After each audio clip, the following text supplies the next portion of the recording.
Let me show you how to connect your controller with your i1 Pro drone. Also what to do if you maybe have some problems flying this drone. Maybe it's not responding well, or it's going all over place, or maybe if it's flashing lights. So first, make sure to insert your batteries over here, and let's turn on the remote. You will see this flashing red light over here. Let's also turn on the drone by pressing this button.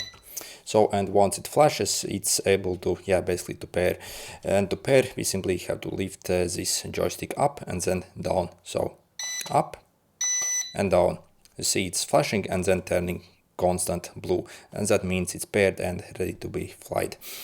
Also, before every single time, I suggest to basically before every single flight, I actually suggest you to actually calibrate this drone as well, because otherwise the controls won't be very good. So the way we do it is we simply take these two joysticks and pull them like this, and like this essentially. See, so pull, wait maybe like 1 second and then release. You'll see it also flash and then return, and then it's calibrated and we can start flying. Oh, also by the way, make sure to do this calibration on complete level surface. So again, it has to be complete level without basically it tilting in any way. So make sure it's level to calibrate it. Also, if you still have some problems with the drone, also what you also need to know is basically once your battery actually starts to run low on this drone, it will be pretty much impossible to control, also very hard basically to do something with it.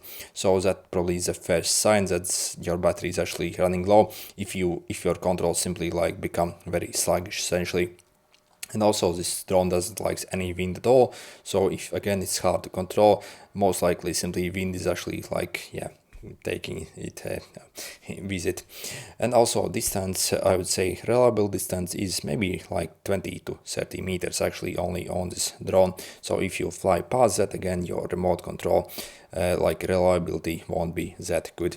And again, remember to also literally calibrate it before every single flight for the best results. Again, also if you crash this drone, again make sure to turn it on and off and also calibrate.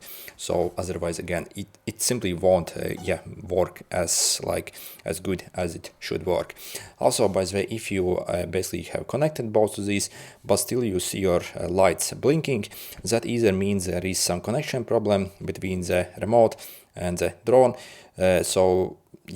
or also simply your battery is starting to run low. So basically those are two things. So if you see it's flashing actually while it's actually flying, then again do not actually fly it in that state, because you can easily lose control that way. So again, simply like turn on and off, check if your battery is fully charged, and then also basically reconnect again, and only fly when it's actually like this, so constant blue. By the way, also if you're looking to get this drone, I'll leave a special discount link in the description that you can use to get this drone for only a bit over $10. So this is what I paid for mine from AliExpress, and they also have free shipping on this drone. So again, this is literally what you pay, and for this price I think it's absolutely insanely good drone. Anyway, good luck.